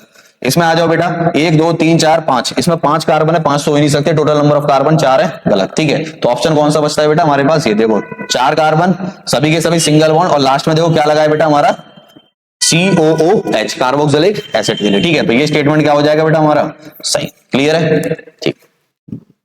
नेक्स्ट देखो बेटा, CH3CH2OH, एल्कोहल को हमने बेटा रिएक्ट करा दिया किसके साथ, KMnO4 के साथ, तो एक इसमें कन्वर्ट हो गया CH3COOH यानी कार्बोक्सिलिक एसिड के अंदर। ठीक है, अब जरा देखो इसमें बोला है बेटा, in the above given reaction alkaline KMnO4 act as. अब इस रिएक्शन के अंदर ये जो बेटा एल्कलाइन KMnO4 है वो किसकी तरह एक्ट कर रहा है। ठीक है, अब सबसे पहले अगर आप इस रिएक्शन को ध्यान से देखो बेटा, तो यहां पर ऑक्सीजन कितने हैं, 1, यहां पर कितना हो गया बेटा, ऑक्सीजन 4। ठीक है, यहां पर हाइड्रोजन को देखना बेटा, हाइड्रोजन टोटल मिलाकर 3 और 2 5 और 1 6, यहां पर आ जाओ बेटा 3 और 1 4, तो यानी हाइड्रोजन क्या हो रहे हैं बेटा, कम हो रहे हैं, ऑक्सीजन इंक्रीज हो रहा है। तो बेटा आपको यहां पर ही देखो ऑक्सीजन इंक्रीज हो रहा है मतलब एडिशन ऑफ ऑक्सीजन, और हाइड्रोजन कम हो रहा है तो रिमूवल ऑफ हाइड्रोजन। तो एडिशन ऑफ ऑक्सीजन और रिमूवल ऑफ हाइड्रोजन क्या होता है बेटा, ऑक्सीडेशन होता है। इसका मतलब कि इस रिएक्शन में क्या हो रही है, ऑक्सीडेशन हो रही है, और ऑक्सीडेशन को कौन कराता है बेटा, हमेशा ऑक्सीडाइजिंग एजेंट। तो यहां पर KMnO4 क्या कर रहा है बेटा, एज एक्ट कर रहा है किसकी तरह, ऑक्सीडाइजिंग एजेंट की तरह। क्लियर है बेटा, यहां पर ऑक्सीजन कम है, यहां पर ऑक्सीजन इंक्रीज हो रही है, तो ऑक्सीजन इंक्रीज हो रही है, हाइड्रोजन कम हो रहा है, तो यहां पर ऑक्सीडेशन होगी। क्लियर है बेटा। Next, which among the following give addition reaction. अब इन चारों कंपाउंड में से कौन बेटा एडिशन रिएक्शन करता है, तो हमेशा याद रखिएगा कि एडिशन रिएक्शन हमेशा कौन करेगा, या तो एल्कीन करेगा या फिर एल्काइन करेगा। ठीक है, एल्केन कभी भी एडिशन रिएक्शन नहीं करते, alkane do not conduct addition reaction. Alkane कभी भी एडिशन रिएक्शन नहीं करेंगे, इसको नोट को याद रखिए। ठीक है, कौन करेगा बेटा, एल्कीन करेगा या फिर एल्काइन। अब इसमें से देख लो बेटा कौन से एल्कीन है, कौन से एल्काइन है, कौन से एल्केन है, पता लग जाएगा। अब C2H4 जनरल फॉर्मूला बेटा किसके लिए रिप्रेजेंट हो रहा है, CnH2n। ठीक है, इसको बिलोंग कर रहा है। अब CnH2n किसके लिए होता है बेटा, एल्कीन के लिए। तो चलो ये तो एल्कीन है, पता लग गया। ठीक है, यानी ये एडिशन रिएक्शन कर रहा होगा, एक बार और चेक कर लेते हैं। अब यहां पर देखो बेटा CH3OH, अब जब भी किसी के साथ OH फंक्शनल ग्रुप लग जाए ना, वो समझ लेना बेटा हमेशा सिंगल बॉन्ड के साथ जुड़ा होगा। ठीक है, इसका स्ट्रक्चर भी अगर बनाओगे तो देखो कैसा बनेगा, C 1 2 3 हाइड्रोजन और 1 OH। OH की वैलेंसी कितनी होती है बेटा, 1 होती है। ठीक है, तो हमेशा सिंगल बॉन्ड होगा, इसका मतलब ये भी एल्केन, ये भी एल्केन और ये भी एल्केन। देखो जरा यहां पर भी क्या आ रहा है, OH OH एल्केन। इसको जरा देख लेते हैं बेटा, C3H कितना हो जाएगा, 3 और 3 6 और 2 8। ठीक है, अब C3H8 किसको बिलोंग कर रहा है, जरा देखो बेटा, ये करेगा हमारा CN। अगर मैं इधर 3 ले रहा हूं तो 3 2 6 2n +2। ठीक है। तो CnH2n यानी ये भी किसको बिलोंग कर रहा है बेटा, एल्केन को कर रहा है। ये जनरल फॉर्मूला किसके लिए, एल्केन के लिए, ठीक है। तो इसका मतलब बेटा यहाँ पर एडिशन रिएक्शन के लिए सिर्फ और सिर्फ एक एल्कीन प्रेजेंट है, जो कि क्या होगा बेटा, हमारा C2H4। तो करेक्ट ऑप्शन कौन सा हो जाएगा बेटा, ए वाला C2H4। याद रखिएगा बेटा, सिर्फ एल्कीन और एल्काइन ही हमेशा एडिशन रिएक्शन करेंगे। क्लियर है, ठीक है। नेक्स्ट देखो बेटा, chlorine react with saturated hydrocarbon at room temperature in the presence of sunlight, ठीक है। क्लोरीन जो है बेटा सैचुरेटेड हाइड्रोकार्बन, अब कोई भी एक सैचुरेटेड हाइड्रोकार्बन ले लो, सैचुरेटेड मतलब सिंगल बॉन्ड, तो मैंने यहां पर ले लिया बेटा मीथेन CH4, ठीक है। इसको मैं रिएक्ट करा रहा हूं किसके साथ, क्लोरीन के साथ, तो Cl, तो मैं ले लिया क्लोरीन का मॉलिक्यूल Cl2। अब इसको रिएक्ट कराऊंगा बेटा, तो किसकी प्रेजेंस में कराऊंगा, यूवी रेडिएशन यानी सनलाइट, ठीक है। H का मतलब समझ लेना बेटा सनलाइट, ठीक है। यहाँ पर सनलाइट की प्रेजेंस में इसको मैं कराऊंगा रिएक्ट, तो ये क्या बना देगा बेटा, ये क्लोरीन जो है एक हाइड्रोजन की जगह ले लेगा, तो ये कंपाउंड बन जाएगा CH3Cl, ठीक है। और एक जो हाइड्रोजन बचा बेटा वो इस क्लोरीन के साथ अटैच होकर क्या बना लेगा, HCl। तो ये जो रिएक्शन हुई बेटा किसकी प्रेजेंस में हुई, सनलाइट की प्रेजेंस में हुई, इसीलिए इसको हम क्या देंगे answer, presence of sunlight. Clear. Next देखिए बेटा, विनेगर इज अ सॉल्यूशन। अभी हमने पढ़ा था बेटा कि 5 से 8% एसिटिक एसिड को वाटर के अंदर मिला रहे हो तो वो किसमें कन्वर्ट हो जाता है, विनेगर में। तो आंसर कौन सा हो जाएगा बेटा, 5 से 8% एसिटिक एसिड इन वाटर, ठीक है। थोड़ा सा ध्यान से लगाइए बेटा, 5 से 8% एसिड, एल्कोहल मत लगा देना, एल्कोहल गलत हो जाएगा। 50 से 60% नहीं होता, सिर्फ कितना होता है, 5 से 8% वाटर के अंदर, ठीक है। नेक्स्ट देखिए बेटा, a compound Y on treatment with alkaline KMnO4 followed by acidification give a compound X। अब यहां पर देखो बेटा, बोल रहा है कि ये कंपाउंड Y जो है वो किसके साथ रिएक्ट कर रहा है, एल्कलाइन KMnO4 के साथ। अब याद करो, इससे पहले वाली रिएक्शन अभी हमने करी थी ना बेटा। अब कंपाउंड Y यानी कौन रिएक्ट कर रहा था बेटा, इथेनॉल। किसके साथ रिएक्ट कर रहा था बेटा, इथेनॉल जो है वो KMnO4 की प्रेजेंस में क्या कर रहा था बेटा, इथेनॉल को किसमें कन्वर्ट कर रहा था, इथेनोइक एसिड के, इथेनोइक एसिड में, ठीक है। इसका मतलब कि इथेनॉल हमारा क्या हो गया, Y कंपाउंड, और इससे किसकी फॉर्मेशन हो रही है, X कंपाउंड की, ठीक है। अब ऐसे तो आंसर देखो बेटा यहां से पता लग गया होगा इतने से ही, बट मैं आगे बता रहा हूं। कंपाउंड X बेटा फिर दोबारा से Y से रिएक्ट करता है किसकी प्रेजेंस में, H2SO4 की प्रेजेंस में। इसका मतलब बेटा X मतलब इथेनोइक एसिड किसके साथ रिएक्ट कर रहा है दोबारा से, इथेनॉल से, किसकी प्रेजेंस में, H2SO4 की प्रेजेंस में। अब H2SO4 की प्रेजेंस में करेगा तो क्या बना रहा है, स्वीट स्मेलिंग कंपाउंड, जिसको हम क्या बोलते हैं बेटा, जिसको हम बोलते हैं इथाइल इथेनोएट, या सिंपल बोले तो बेटा ईस्टर क्या बोलते हैं बेटा, ईस्टर। तो देखो बेटा, इथेनोइक एसिड क्या था हमारा X, इथेनॉल क्या था Y, और जिससे फॉर्मेशन हो रही थी वो क्या था हमारा Z। अब हमें क्या बताना है बेटा, X, Y और Z क्या थे। X क्या है बेटा, इथेनोइक एसिड, ये रहा। Y क्या है हमारा, इथेनॉल, और इथाइल इथेनोइड कौन सा है बेटा हमारा, Z। तो करेक्ट ऑप्शन कौन सा हो जाएगा बेटा, बी वाला, ठीक है। तो ये भी गलत, ये भी गलत, और ये भी गलत। करेक्ट स्टेटमेंट कौन सा हो गया हमारा, बी वाला। क्लियर है बेटा। नेक्स्ट देखिए, in the given sequence of reaction. अब देखो, एसिडिफाइड पोटेशियम डाइक्रोमेट यानी KMnO4 के साथ ही बेटा फिर से P क्या कर रहा है, रिएक्ट, और किसमें कन्वर्ट हो रहा है, इथेनोइक एसिड। इसका मतलब P क्या होगा बेटा यहाँ पर हमारा, P होगा हमारा इथेनॉल। फिर से वही रिएक्शन है बेटा पिछली वाली, इथेनॉल को हमने KMnO4 के साथ रिएक्ट कराया, किसमें कन्वर्ट हो गया, पोटेशियम डाइक्रोमेट, ठीक है, K2Cr2O7 इथेनोइक एसिड के साथ। अब यहां पर देखो बेटा, लास्ट में इथेनोइक एसिड को फिर से P के साथ रिएक्ट कराया, इसका मतलब इथेनोइक एसिड को हमने इथेनॉल के साथ रिएक्ट करा दिया, तो फिर लास्ट में क्या बनता था, स्वीट स्मेलिंग कंपाउंड, जिसको हम क्या बोलते थे, ईस्टर। अब R यहां पर क्या है बेटा हमारा, ईस्टर, क्या है, ईस्टर। तो करेक्ट ऑप्शन कौन सा हो जाएगा बेटा हमारा, ऑप्शन डी, एन ईस्टर। बिल्कुल पिछली वाली रिएक्शन है बेटा, बस यहां पर थोड़े से अलग तरीके से पूछ ली गई है। अब नेक्स्ट देखिए बेटा, which of the following is not correctly matched. अब कौन सा बेटा यहाँ पर करेक्टली मैच नहीं हो रहा। अगर हार्ड सोप देखें, sodium salts of fatty acid, बिल्कुल सही बात है। सॉफ्ट सोप की बात करें, potassium salts of fatty acid, बिल्कुल सही बात है। अब यहाँ पर हाइड्रोफिलिक की बात करें तो वाटर इनसॉल्युबल। अब जरा देखो बेटा, ये स्टेटमेंट गलत है, ठीक है, क्योंकि हाइड्रोफिलिक हेड की अगर बात करें, एक मॉलिक्यूल के अंदर अगर हम सोप मॉलिक्यूल की बात करें, यहां पर अगर ये हमारा सोप मॉलिक्यूल है बेटा, अगर ये हमारा सोप मॉलिक्यूल है इस तरीके से, तो ये हमारा क्या है बेटा, हाइड्रोफिलिक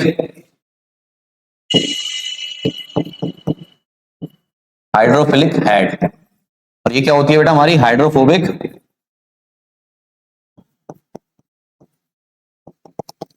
टेल, ठीक है। तो अगर हम इसकी बात करें बेटा हाइड्रोफिलिक हेड की, तो हाइड्रोफिलिक हेड जो है वाटर सॉल्यूबल होता है। क्या होता है बेटा, वाटर सॉल्यूबल ना कि इनसॉल्यूबल, तो ये स्टेटमेंट गलत हो जाएगा हमारा, ठीक है। नन ऑफ दिस तो आंसर है नहीं, तो ऑप्शन कौन सा हो गया which was correctly match, option C, ठीक है। ऑप्शन सी हमें मिल गया बेटा, ये हमारा करेक्टली मैच्ड नहीं है। नेक्स्ट देखिए, इन द सोप मिसिल, अब सोप मिसिल के बारे में इसमें कुछ स्टेटमेंट दे रखे हैं, पढ़ेंगे बेटा।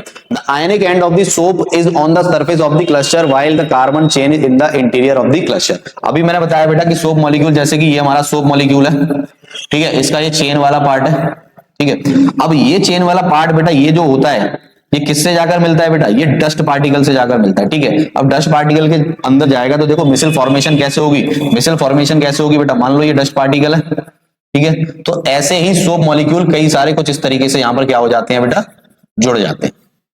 ये कई सारे मॉलिक्यूल सोप के कुछ इस तरीके से यहां पर डस्ट पार्टिकल के साथ क्या हो जाएंगे, अटैच हो जाएंगे, ठीक है। अब यहां पर क्या बोला था, आयनिक एंड। अब आयनिक एंड कौन सा होता है, हमेशा बेटा याद रखना, सोप मॉलिक्यूल हो जाए डिटर्जेंट मॉलिक्यूल, ये वाला जो पार्ट होता है इसको हम बोलते हैं आयनिक एंड। अब ये आयनिक एंड कहां पर है, बाहर की तरफ, मिसल के अंदर ये आयनिक एंड कहां पर है बेटा, बाहर की तरफ। और जो कार्बन की चेन है वो कहां पर है बेटा, इंटीरियर यानी अंदर की साइड, ठीक है। तो देखो the ionic end of the soap on the surface of the cluster, बिल्कुल सही बात है, while the carbon chain is the interior of the cluster, ठीक है। अब ये कार्बन चेन कहां पर है बेटा, इंटीरियर, ठीक है। तो ये स्टेटमेंट क्या है, सही है, ठीक है। तो ऑप्शन तो यहीं से मिल गया बेटा, ऑप्शन ए हमारा क्या हो जाएगा, करेक्ट हो जाएगा, क्लियर है।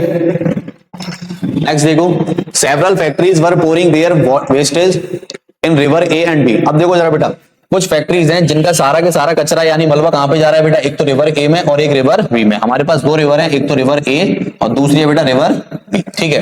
बोला है water sample were collected from these two river, दोनों रिवर से हमने क्या कर लिए, कुछ वाटर सैंपल कलेक्ट कर लिए। आगे बोला it was observe that sample collected from river A was acidic.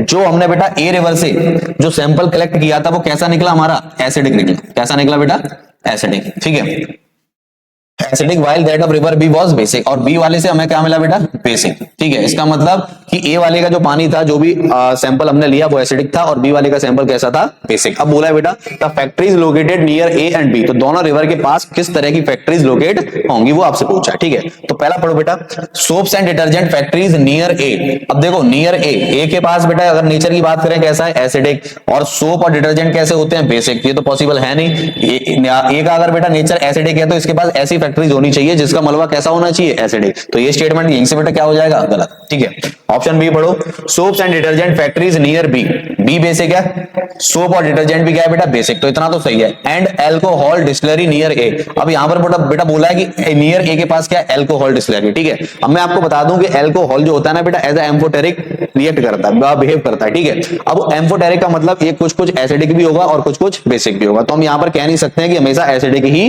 होगा। तो ये स्टेटमेंट इतना परफेक्ट नहीं है, तो ये स्टेटमेंट को भी हम क्या करेंगे बेटा, गलत। ऑप्शन सी देखो, lead storage battery manufacturing factories near A. अब लेड स्टोरेज बैटरी की बात करें तो ये एसिडिक नेचर की होती हैं और नियर ए का भी बेटा देखो जरा क्या है, एसिडिक नेचर, ठीक है। तो इतना तो सही है। And soaps and detergent factories near B. अब सोप्स और डिटर्जेंट बेटा बेसिक होती है और नियर बी के पास है, तो ये स्टेटमेंट भी क्या है, करेक्ट। तो ऑप्शन कौन सा हो जाएगा बेटा, सी वाला। ऑप्शन कौन सा हो जाएगा, सी वाला, क्लियर है।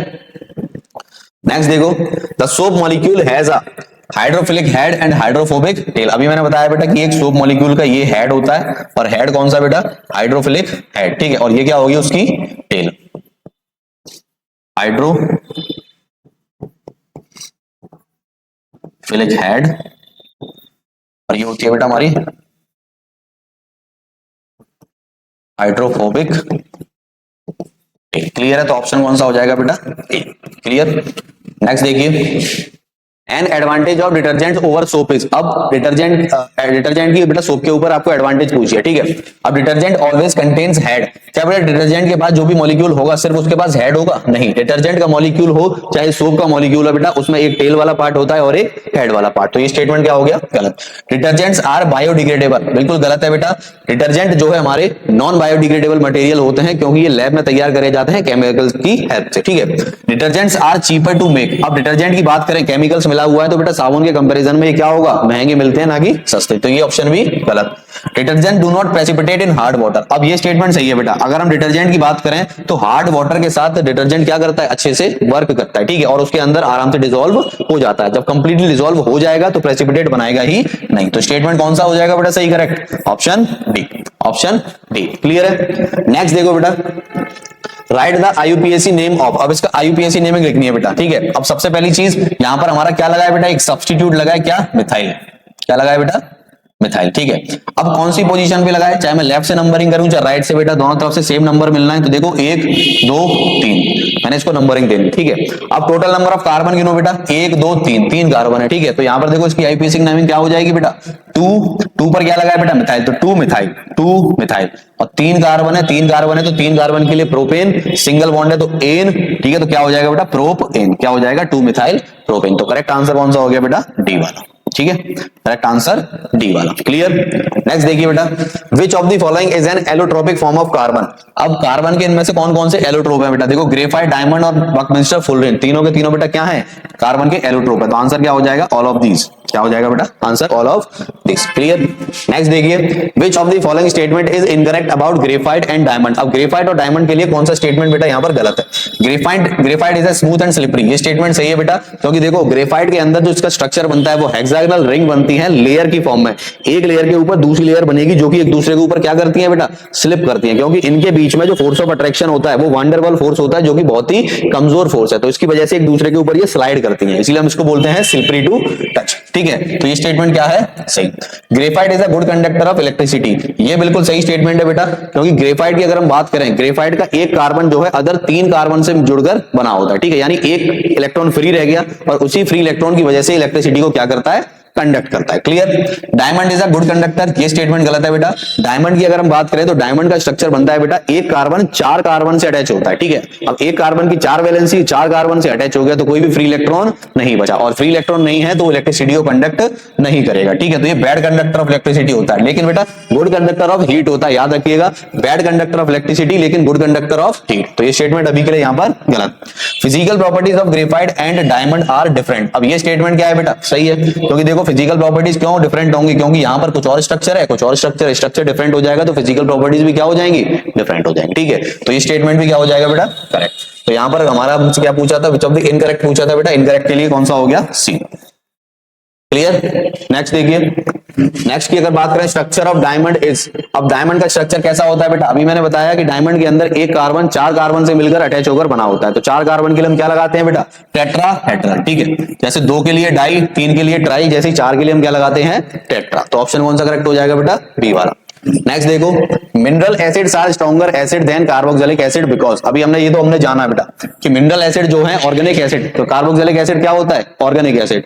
अब मिनरल एसिड ऑर्गेनिक एसिड से क्यों स्ट्रॉन्ग होते हैं, तो उसका पहला रीजन वही है बेटा कि मिनरल एसिड पानी के अंदर कंप्लीटली डिसॉल्व हो जाते हैं और आयंस में ब्रेक हो जाएंगे, और आयंस में ब्रेक हो जाएंगे तो बेटा H+ आयंस ज्यादा टूटेंगे, और जितने ज्यादा H+ आयन उतना स्ट्रॉन्ग एसिड, ठीक है। तो mineral acid are completely ionised, बिल्कुल पानी के अंदर क्या हो जाते हैं बेटा, आयंस में ब्रेक हो जाते हैं, कंप्लीटली आयोनाइज्ड हो जाते हैं।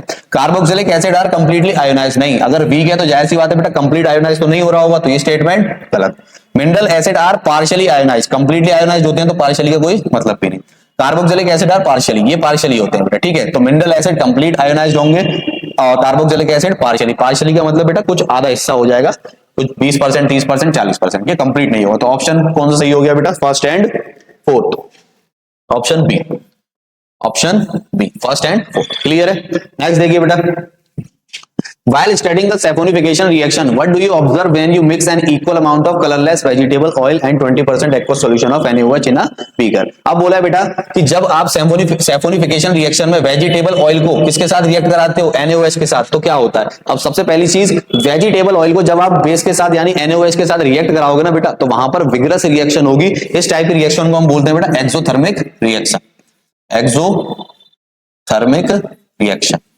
अब एक्सोथर्मिक रिएक्शन है तो जाहिर सी बात है बेटा यहां पर हीट हाई अमाउंट में निकलेगी, और हाई अमाउंट में निकलेगी बेटा तो जो बीकर आपने लिया होगा वो कैसा हो जाएगा, गर्म हो जाएगा, यानी उसका सरफेस कैसा हो जाएगा, एकदम हॉट हो जाएगा। तो करेक्ट ऑप्शन कौन सा होगा बेटा, करेक्ट ऑप्शन हो जाएगा हमारा the outer surface of the beaker has become hot, option C.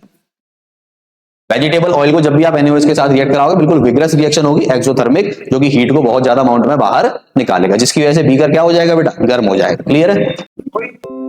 Next देखिए बेटा, when you add a few drops of acetic acid to a test tube containing sodium bicarbonate, इस बार आप एसिटिक एसिड को किससे react करा रहे हो बेटा, सोडियम बाइकार्बोनेट, ठीक है। तो चलिए देखते हैं बेटा, एसिटिक एसिड का formula CH3COOH plus sodium bicarbonate बेटा NaHCO3, इन दोनों को जब आपस में रिएक्ट कराओगे तो हमारा क्या बन जाएगा बेटा, CH3COO Na plus carbon dioxide plus water. ठीक है, अब इस कार्बन डाइऑक्साइड की बात करें बेटा तो देखो उसका कलर कैसा होता है, कलरलेस। और इसकी अगर स्मेल की बात करें तो ये होती है बेटा ओडरलेस। ठीक है, कोई स्मेल नहीं होती इसकी। तो इसका मतलब यहाँ पर जो फॉर्मेशन हो रही है वो किस तरह की गैस है बेटा, कार्बन डाइऑक्साइड, जो कि कलरलेस होगी और ओडरलेस होगी। तो करेक्ट ऑप्शन कौन सा हो जाएगा बेटा हमारा, option D, formation of bubbles of a colourless and odourless gas. Clear है। नेक्स्ट देखिए, सबसे पहला 40 असर्शन पढ़ेंगे बेटा। Carbon could not gain 4 electrons because it would be difficult for the nucleus with 6 proton to hold on to 10 electrons. ठीक है, carbon जो है बेटा कभी भी 4 इलेक्ट्रॉन को गेन नहीं करता। क्यों नहीं करता, उसका रीजन है कि अगर कार्बन जो है 4 इलेक्ट्रॉन को गेन करेगा तो टोटल उसके पास कितने इलेक्ट्रॉन हो जाएंगे, 10 इलेक्ट्रॉन्स, और 10 इलेक्ट्रॉन्स को 6 प्रोटॉन जो है कभी भी बेटा होल्ड कर नहीं रख सकते। यानी 6 प्रोटॉन की बेटा कैपेबिलिटी नहीं है 10 इलेक्ट्रॉन्स को होल्ड कर रखने की। इस वजह से कार्बन कभी भी 4 इलेक्ट्रॉन को गेन नहीं कर सकता। तो स्टेटमेंट क्या हो जाएगा बेटा, सही, असर्शन सही है। अब रीजन को देखते हैं, carbon could lose 4 electrons forming C4+ cation. ठीक है, अब इस वर्ड पे फोकस करना बेटा, कुड पर। ठीक है, कि अगर ऐसा होता कि कार्बन जो है 4 इलेक्ट्रॉन को लूज करता, 4 इलेक्ट्रॉन लूज करने पर वो क्या फॉर्म करता, C4+ कैटायन। तो ये स्टेटमेंट सही है। बच्चे जल्दी जल्दी बेटा इसको गलत करके आते हैं, तो याद रखिएगा ये स्टेटमेंट सही है। करता नहीं है लूज वो अलग बात है, लेकिन अगर ऐसा करता तो क्या फॉर्म होता बेटा, C4+ कैटायन। ठीक है, अब यहां पर ऑप्शन क्या हो जाएगा बेटा, बी वाला। ठीक है, क्योंकि रीजन जो है असर्शन का करेक्ट एक्सप्लेनेशन नहीं दे रहा। क्लियर। क्वेश्चन नंबर 41 देखो बेटा, covalent compounds are generally poor conductor of electricity. Statement assertion बिल्कुल सही है बेटा। कोवेलेंट कंपाउंड की बात करें तो उनके अंदर फ्री इलेक्ट्रॉन्स नहीं होते। फ्री इलेक्ट्रॉन्स की बेटा एब्सेंस में ये किसकी तरह एक्ट करते हैं, पुअर कंडक्टर की तरह, एक्सेप्ट ग्रेफाइट। ग्रेफाइट के अंदर बेटा फ्री इलेक्ट्रॉन्स होते हैं, इसीलिए वो गुड कंडक्टर है, लेकिन जनरल बात करें तो पुअर कंडक्टर।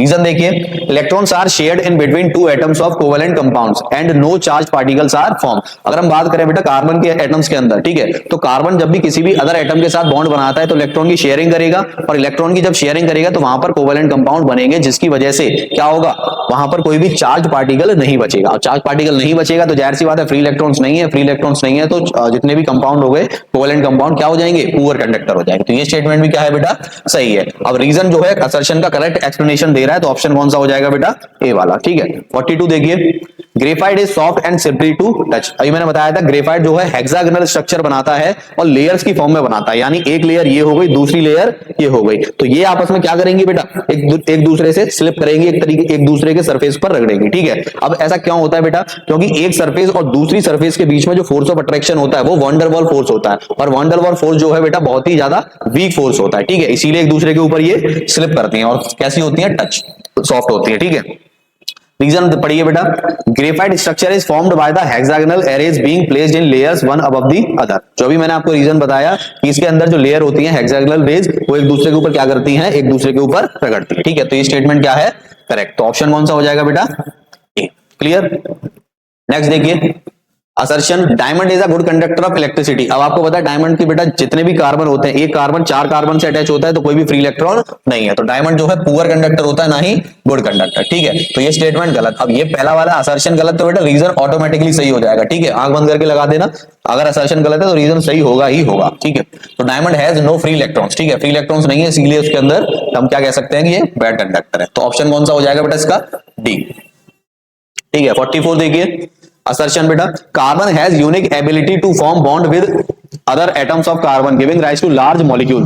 कार्बन के पास एक ऐसी यूनिक एबिलिटी होती है जो कि अदर कार्बन या फिर अदर एटम्स के साथ बॉन्ड बनाकर क्या कर लेता है बेटा, एक बड़ा मॉलिक्यूल फॉर्म करता है। तो बिल्कुल करेक्ट स्टेटमेंट है बेटा। रीजन देखिए, कार्बन एटम्स में भी लिंक्ड बाय सिंगल, डबल और ट्रिपल बॉन्ड। कार्बन के पास यूनिक प्रॉपर्टी क्या है बेटा, कि वो एक इलेक्ट्रॉन को भी शेयर कर सकता है, 2 को भी और 3 को भी और टोटल 4 को भी। तो बेटा वो सिंगल बॉन्ड भी फॉर्म करेगा, डबल भी और ट्रिपल भी, इसीलिए वो अलग अलग तरीके से लार्ज नंबर ऑफ मॉलिक्यूल्स की क्रिएशन करता है। तो ये स्टेटमेंट भी क्या है, सही। रीजन जो है असर्शन का करेक्ट एक्सप्लेनेशन दे रहा है, तो ऑप्शन कौन सा सही हो जाएगा बेटा, ए वाला। ठीक है, 45 देखिए, carbon compounds can form chain, branches and ring structure. Carbon compound जो है बेटा चेन भी बनाता है, ब्रांचेस भी बनाता है और रिंग स्ट्रक्चर भी बनाता है। ठीक है, तो ये स्टेटमेंट करेक्ट है। Reason, carbon exhibit the property of catenation. कौन सी प्रॉपर्टी के अनुसार बेटा, कैटिनेशन। कैटिनेशन पता है ना, self linking property of carbon. Carbon carbon के ही एटम से जुड़कर एक लंबी चेन बनाता है। अब चेन लीनियर बनाएगा, या तो ब्रांच में बनाएगा या फिर रिंग शेप में बनाएगा। क्लियर है, कौन सी प्रॉपर्टी से बेटा, कैटिनेशन। तो ऑप्शन कौन सा करेक्ट हो जाएगा, ए। रीजन जो है असर्शन का करेक्ट एक्सप्लेनेशन दे रहा है। नेक्स्ट देखिए बेटा 46, ethyne is widely use for cutting and welding iron and steel. ठीक है, अब इथाइन की बात करें तो इथाइन देखो बेटा फॉर्मूला होता है C2H2। इथाइन जो है बेटा हमारा किसके लिए यूज करा जाता है बेटा, आयरन और स्टील की वेल्डिंग के लिए। ठीक है, क्यों करा जाता है, सबसे पहली चीज इथाइन जो है हमारा एक अनसैचुरेटेड हाइड्रोकार्बन है जो कि ऑक्सीजन की प्रेजेंस में जब इसको बर्न करते हैं तो बहुत ज्यादा हाई अमाउंट में क्या देता है बेटा, ये हीट देता है। उतनी हीट एक वेल्डिंग प्रोसेस को करने के लिए इनफ होती है। तो इथाइन जो है बेटा आयरन की वेल्डिंग और स्टील की वेल्डिंग को करने में काम आता है। तो असर्शन क्या है, करेक्ट है। रीजन पढ़ेंगे, ethyne is an unsaturated hydrocarbon involving carbon carbon triple bond. ठीक है, अब देखो लास्ट में क्या लगा है बेटा इसके, आयन। आयन मतलब कौन सी फैमिली से बिलोंग कर रहा है ये, एल्काइन। और एल्काइन के अंदर क्या होता है बेटा, ट्रिपल बॉन्ड। क्या होता है, ट्रिपल बॉन्ड। तो बिल्कुल सही बात है, अनसैचुरेटेड हाइड्रोकार्बन है बिल्कुल बेटा, एल्कीन और एल्काइन हमारे अनसैचुरेटेड हाइड्रोकार्बन होते हैं जिसके अंदर एल्काइन के अंदर हमारा क्या होता है, ट्रिपल बॉन्ड। तो ये स्टेटमेंट भी क्या है, सही है। क्लियर है बेटा। अब यहां पर देखो, ये इसका कोई भी करेक्ट एक्सप्लेनेशन नहीं दे रहा, इस वजह से इसका ऑप्शन क्या हो जाएगा, बी हो जाएगा। क्लियर है बेटा, ठीक। असर्शन देखिए 47, melting and boiling point increases when successive member of homologous series. अगर होमोलोगस सीरीज में अगर हम बात करें बेटा, तो होमोलोगस सीरीज में नंबर ऑफ कार्बन्स बढ़ जाते हैं और नंबर ऑफ कार्बन्स बढ़ जाएंगे तो जाहिर सी बात है बेटा उसका मेल्टिंग और बॉइलिंग पॉइंट क्या हो जाएगा, इंक्रीज हो जाएगा। ठीक है, तो ये स्टेटमेंट भी क्या है, सही है बेटा। ठीक है, तो असर्शन सही है। रीजन की अगर बात करें तो molecular mass of members increasing in any homologous series. ठीक है, तो जो अभी हमने बोला बेटा कि सक्सेसिव मेंबर में नंबर ऑफ कार्बन्स बढ़ेंगे, नंबर ऑफ कार्बन्स बढ़ेंगे, नंबर ऑफ हाइड्रोजन बढ़ेंगे, और नंबर ऑफ हाइड्रोजन और कार्बन बढ़ेंगे तो बेटा मॉलिक्यूल क्या हो जाएगा, बड़ा हो जाएगा। नंबर ऑफ बॉन्ड बढ़ गए तो मॉलिक्यूल बड़ा, और मॉलिक्यूल बड़ा हो गया तो उनका बेटा मेल्टिंग और बॉइलिंग पॉइंट इंक्रीज। तो इसका मतलब रीजन जो है असर्शन का करेक्ट एक्सप्लेनेशन दे रहा है। तो ऑप्शन कौन सा करेक्ट हो जाएगा बेटा, ए वाला। 48 देखिए बेटा, assertion animal fat considered as harmful for health. अब ये स्टेटमेंट बिल्कुल सही है बेटा। सबसे पहली चीज, एनिमल फैट जो है वो एक सैचुरेटेड चेन होती है बेटा। कैसी होती है, सैचुरेटेड कार्बन चेन। ठीक है, अब सैचुरेटेड आपको पता है ना बेटा, सैचुरेटेड कार्बन चेन का मतलब यह है कि सैचुरेटेड कंपाउंड जो होते हैं ब्रेक डाउन इजीली नहीं होते, इसीलिए इसको हम कह सकते हैं कि एनिमल फैट जो है वो हमारी हेल्थ के लिए क्या है, थोड़े से अच्छे साबित नहीं होते, हार्मफुल साबित होते। क्लियर। और अगर हम बात करें रीजन की, vegetable oil generally have long unsaturated carbon chain considered as healthy. ठीक है, अब यहाँ पर जो वेजिटेबल ऑयल है उनके पास क्या है बेटा, अनसैचुरेटेड कार्बन चेन है। अनसैचुरेटेड मतलब समझ जाना बेटा एल्कीन होगा या फिर एल्काइन होगा, और वो आराम से ब्रेक हो सकते हैं, यानी ज्यादा रिएक्टिव होते हैं कंपेरिजन टू सैचुरेटेड हाइड्रोकार्बन के। क्लियर है बेटा। तो ये स्टेटमेंट भी क्या है बेटा, सही है। ठीक है, लेकिन यहां पर रीजन असर्शन का करेक्ट एक्सप्लेनेशन नहीं दे रहा, तो ऑप्शन कौन सा हो जाएगा बेटा, बी वाला। नेक्स्ट देखिए 49, assertion saturated hydrocarbon will generally give a clean flame on burning. ठीक है, अब सैचुरेटेड हाइड्रोकार्बन, सैचुरेटेड मतलब एल्केन, और एल्केन के अंदर सारे बॉन्ड कैसे होते हैं बेटा, सिंगल बॉन्ड होते हैं। ठीक है, तो सैचुरेटेड हाइड्रोकार्बन जो होते हैं जब आप उनको बर्न करोगे तो हमेशा आपको कैसी फ्लेम मिलेगी, बिल्कुल एकदम क्लीन फ्लेम मिलेगी। जैसे कि एग्जांपल बेटा हमारा मीथेन, ठीक है, एलपीजी गैस, सीएनजी गैस, ये सब के सब किसके एग्जांपल है बेटा, सैचुरेटेड हाइड्रोकार्बन। जब इनको आप बर्न करते हो तो बिल्कुल आपको क्लीन फ्लेम मिलती है, कोई धुआं वगैरह ज्यादा नहीं मिलता। ठीक है, रीजन देखिए बेटा, unsaturated hydrocarbon will give a yellow flame on burning with lots of black smoke. ठीक है, जब आप अनसैचुरेटेड हाइड्रोकार्बन को बर्न करते हो तो वहां पर येलो फ्लेम भी आती है। अब येलो फ्लेम किस वजह से आती है बेटा, जब किसी भी कंपाउंड के अंदर कुछ ऐसे पार्टिकल्स रह जाते हैं जो सही से जल नहीं पाते, तो उसकी वजह से फ्लेम कैसी आती है, येलो। ठीक है, और उसकी वजह से बेटा क्या होगा, धुआं होगा, ब्लैक स्मोक होगा, जिसको हम बोलते हैं सूट। इसको हम क्या बोलेंगे बेटा, सूट। क्लियर है। तो ये स्टेटमेंट भी क्या है, सही है। ठीक है, दोनों में देखो, इसमें सैचुरेटेड हाइड्रोकार्बन की बात हो रही है, इसमें अनसैचुरेटेड, तो ऑप्शन बी। ठीक है बेटा। नेक्स्ट देखिए 50, असर्शन एल्कलाइन KMnO4 और acidified K2Cr2O7 helps to convert ethanol into ethanoic acid. ठीक है, अब जरा देखो बेटा, KMnO4 और K2Cr2O7 की प्रेजेंस में इथेनॉल को हमने किसमें कन्वर्ट किया था, इथेनोइक एसिड में। क्यों कन्वर्ट किया था बेटा, क्योंकि ये दोनों जो है किसकी तरह एक्ट करते हैं, एज अ ऑक्सीडाइजिंग एजेंट। तो ये स्टेटमेंट क्या है, सही। रीजन देखिए, alkaline KMnO4 and acidified K2Cr2O7 act as an oxidising agent. ठीक है, तो ये स्टेटमेंट क्या है, सही। ऑप्शन कौन सा हो जाएगा बेटा, ए वाला। क्लियर। नेक्स्ट देखिए 51, excess of concentrated sulphuric acid is used to convert ethanol into ethane. अब देखो बेटा, कंसंट्रेटेड सल्फ्यूरिक एसिड की प्रेजेंस में इथेनॉल को किस में कन्वर्ट किया जा सकता है, इथेनॉल को बेटा इथीन में कन्वर्ट करते हैं, ना कि इथेन में। ठीक है, इथेन की वजह से ये स्टेटमेंट क्या हो जाएगा, गलत। ठीक है, अब ये स्टेटमेंट गलत हो जाएगा तो बेटा रीजन ऑटोमेटिकली क्या हो जाएगा, करेक्ट। एक बार पढ़ लेते हैं, concentrated H2SO4 act as an dehydrating agent. अब यहां पर H2SO4 किसकी तरह रिएक्ट करता है बेटा, डिहाइड्रेटिंग एजेंट की तरह, ऑक्सीडाइजिंग एजेंट की तरह नहीं, रिड्यूसिंग एजेंट की तरह नहीं, किसकी तरह बेटा, डिहाइड्रेटिंग एजेंट की तरह। क्लियर है। तो यहां पर ऑप्शन कौन सा हो जाएगा बेटा, डी।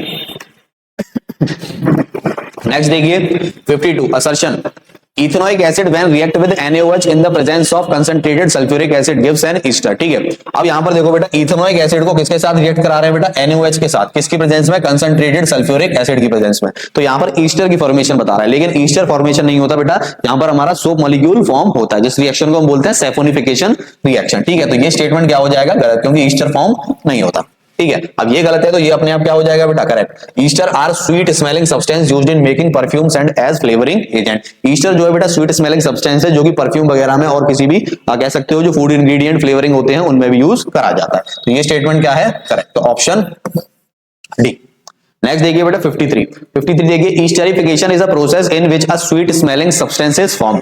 जिसमें ईस्टर फॉर्म होता है बेटा, उस प्रोसेस को हम क्या बोलते हैं? ईस्टरिफिकेशन रिएक्शन। और ईस्टर को ही हम बोलते हैं स्वीट स्मेलिंग सब्सटेंस। तो ये स्टेटमेंट क्या है? सही, यानी असर्शन सही है। रीजन देखो बेटा, when Easter react with sodium hydroxide, Easter को किसके साथ रिएक्ट करा रहे हैं बेटा? सोडियम हाइड्रोक्साइड यानी NaOH के साथ। ठीक है, an alcohol and sodium salt of carboxylic acid are obtained. तो अभी मैंने बताया बेटा क्या बन जाएगी हमारी? Sodium salt of carboxylic acid, जिसको हम बोलते हैं सोप मॉलिक्यूल। तो सोप मॉलिक्यूल की क्या होगी? फॉर्मेशन। तो ये स्टेटमेंट भी क्या है बेटा? सही है। ठीक है, तो स्टेटमेंट यहां पर हम क्या बोलेंगे? ऑप्शन कौन सा करेक्ट हो जाएगा बेटा? ऑप्शन करेक्ट हो जाएगा बी वाला। ठीक है, क्योंकि इसमें ईस्टरिफिकेशन, ईस्टर की फॉर्मेशन की बात हो रही है और इसमें सोप मॉलिक्यूल की। क्लियर। नेक्स्ट देखो 54, soap can better work in hard water. अब सोप जो है बेटा हार्ड वाटर में अच्छे से वर्क नहीं करते, ये वर्क करते हैं सॉफ्ट वाटर में। तो ये स्टेटमेंट यहीं से गलत हो गया, तो दूसरा वाला अपने आप सही हो जाएगा। क्लियर, तो ऑप्शन कौन सा सही हो गया बेटा? डी वाला। क्लियर।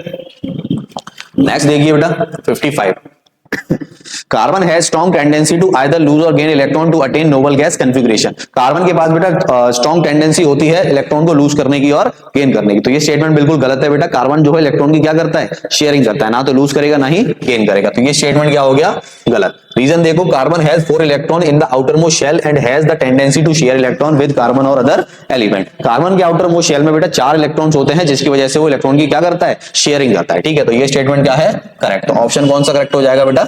डी वाला। ठीक है, डी वाला।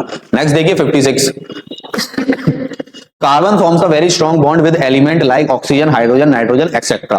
अब जरा देखो ये स्टेटमेंट करेक्ट है बेटा कि कार्बन जो है ऑक्सीजन के साथ, हाइड्रोजन के साथ, नाइट्रोजन के साथ क्या बनाता है? बहुत ही स्ट्रॉन्ग बॉन्ड बनाता है। अब वो किसकी वजह से? कि कार्बन का जो साइज है ना बेटा, वो क्या होता है? छोटा होता है। ठीक है, अब कार्बन के साइज छोटे की होने की वजह से उसका बॉन्ड कैसा बनेगा? स्ट्रॉन्ग बनेगा। ठीक है, याद रखिएगा बेटा, जितना छोटा एटम उतना स्ट्रॉन्ग बॉन्ड। तो ये स्टेटमेंट क्या है?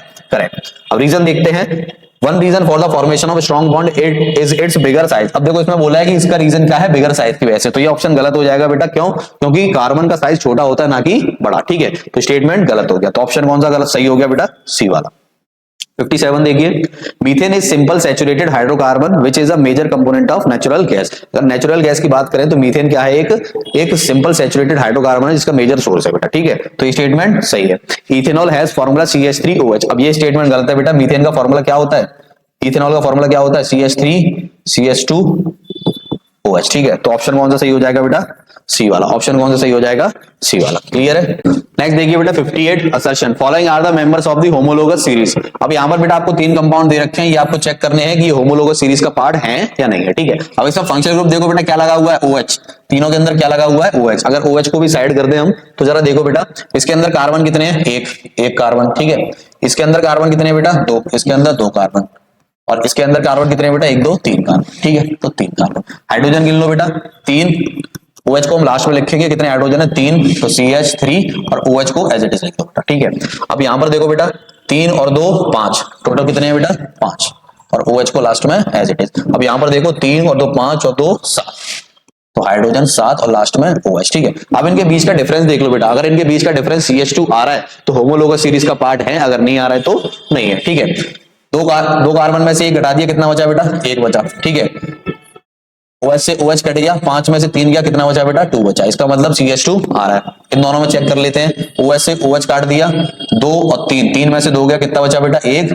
7 हाइड्रोजन में से 5 के कितने बचे? 2। इसका मतलब इसका भी डिफरेंस कितना आ रहा है? CH2। इसका मतलब क्या है बेटा? ये होमोलोगस सीरीज का पार्ट है। क्लियर है? तो ये पूरी हमारी क्या है बेटा, होमोलोगस सीरीज। तो ये स्टेटमेंट क्या हो जाएगा बेटा, करेक्ट। रीजन देखो, a series of compound will same functional group but differ by CH2 unit is called homologous series. ठीक है, अब देखो बेटा, इसके अंदर भी OH आ रहा था, इसके अंदर भी OH और इसके अंदर भी OH। OH किस फैमिली का पार्ट है, अल्कोहल फैमिली का। इसका मतलब बेटा सेम फंक्शनल ग्रुप को फॉलो कर रहे हैं तो सबकी केमिकल प्रॉपर्टीज क्या होंगी, सेम होंगी। ठीक है, दूसरा इनके बीच का डिफरेंस भी कितना आ रहा है बेटा, CH2, मतलब ये होमोलोगस सीरीज है। तो ये ऑप्शन भी क्या हो गया बेटा, करेक्ट। और रीजन असर्शन का करेक्ट एक्सप्लेनेशन दे रहा है तो ऑप्शन ए। क्लियर है बेटा? नेक्स्ट देखिए 59, saturated hydrocarbons are generally less reactive than unsaturated ones. ठीक है, ये हमें पता है बेटा, सैचुरेटेड हाइड्रोकार्बन मतलब एल्केन्स, और अगर अनसैचुरेटेड की बात करें तो एल्कीन और एल्काइन। तो एल्केन्स जो है बेटा सभी के बीच में सिंगल बॉन्ड है, इसका मतलब कि वहां पर कोई भी फ्री इलेक्ट्रॉन्स नहीं है, तो हम उसको क्या बोलेंगे, एक तरीके से स्टेबल कंपाउंड कह सकते हैं कंपैरिजन टू अनसैचुरेटेड। ठीक है, तो एडिशन रिएक्शन को ही फॉलो कौन करता है बेटा, अनसैचुरेटेड हाइड्रोकार्बन करते हैं, ना कि सैचुरेटेड। तो एल्केन, एल्कीन और एल्काइन के कंपैरिजन में बात करें तो एल्केन लेस रिएक्टिव होता है और एल्कीन और एल्काइन मोर रिएक्टिव होते हैं। क्लियर है बेटा? तो यहां पर ये स्टेटमेंट भी क्या हो जाएगा, करेक्ट। रीजन देखो, द एब्सेंस ऑफ डबल और triple bond in saturated hydrocarbon. अब देखो, सैचुरेटेड हाइड्रोकार्बन में सिंगल बॉन्ड होता है, डबल और ट्रिपल बॉन्ड नहीं होते। ठीक है, अब डबल और ट्रिपल बॉन्ड नहीं है, इसका मतलब क्या है कि वो एडिशन रिएक्शन को फॉलो नहीं करेगा। ठीक है, और एडिशन रिएक्शन ही नहीं करेगा तो वहां पर अदर कंपाउंड आकर या अदर एटम आकर नहीं जुड़ेंगे, और अदर एटम आकर नहीं जुड़ेंगे तो वहां पर नया मॉलिक्यूल फॉर्म नहीं होगा। ठीक है, make them less likely to participate in addition reaction. तो वो एडिशन रिएक्शन में पार्टिसिपेट नहीं कर सकते, किसकी एब्सेंस की वजह से, डबल और ट्रिपल बॉन्ड की एब्सेंस की वजह से, जिसकी वजह से वो क्या हो जाता है, लेस रिएक्टिव। तो ये स्टेटमेंट भी करेक्ट। ऑप्शन कौन सा हो जाएगा बेटा, ए वाला। क्लियर? 60 देखो, ethanoic acid is also known as glacial acetic acid. Ethanoic acid को हम क्या बोलते हैं बेटा, ग्लेशियल एसिटिक एसिड। और ये कब बोलते हैं, जब इसको हम कम टेम्परेचर पर क्या कर देते हैं, फ्रीज कर देते हैं। ठीक है, तो ये स्टेटमेंट भी क्या है, सही है। ठीक है, रीजन देखो, the melting point of pure ethanoic acid is 290 kelvin and hence it often freezes during winters in cold climate. तो अभी मैंने बताया बेटा कि इथेनॉइक एसिड का मेल्टिंग पॉइंट कितना है बेटा, 290 केल्विन। ठीक है, 290 केल्विन को अगर आप सेल्सियस में डिग्री में कन्वर्ट करोगे तो लगभग 16 से 17 डिग्री के आसपास आ जाएगा। ठीक है, अब ग्लेशियल एसिटिक एसिड बेटा 99% हमारा प्योर इथेनॉइक एसिड होता है। ठीक है, याद रखना, बिल्कुल प्योर फॉर्म में होता है ग्लेशियल एसिटिक एसिड 99%। तो ये दोनों स्टेटमेंट क्या है, करेक्ट है बेटा। ठीक है, तो दोनों स्टेटमेंट करेक्ट है, तो रीजन जो है असर्शन का क्या दे रहा है, करेक्ट एक्सप्लेनेशन। क्लियर?